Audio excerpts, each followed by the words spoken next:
నటి లయ గారు. ఈ పేరుకి ప్రత్యేకంగా ఇంట్రడక్షన్ అక్కర్లేదనే చెప్పొచ్చు. మన తెలుగు ఇండస్ట్రీకి 'స్వయంవరం' సినిమాతో ఎంట్రీ ఇచ్చారు.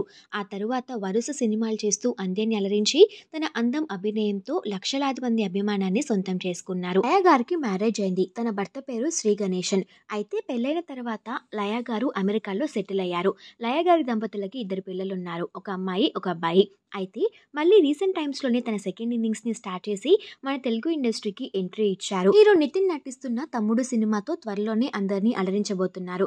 అలానే పలు టీవీ షోస్‌తో కూడా అందరినీ ఆకట్టుకుంటున్నారు నటి లయ గారు. అయితే లయ గారి కూతురు శ్లోక బాలకృష్ణ గారు నటిస్తున్న 'అఖండ 2' సినిమాలో నటించే అవకాశాన్ని దక్కించుకుంది అంటూ ప్రస్తుతం న్యూస్ వైరల్ అవుతుంది. అయితే వైరల్ అవుతున్న ఈ న్యూస్‌లో నిజమెంతో తెలియదు కానీ ఈ న్యూస్ తెలుసుకున్న లయ గారి ఫ్యాన్స్ అంతా తన కూతురు శ్లోకాని కూడా స్క్రీన్ పైన చూడటానికి ఈగర్‌గా వెయిట్ చేస్తున్నాము అంటూ కామెంట్స్ పెడుతున్నారు. ఈ వీడియోలో లయ గారి బ్యూటిఫుల్ ఫ్యామిలీ ఫొటోస్‌ని మీరు చూసేయండి.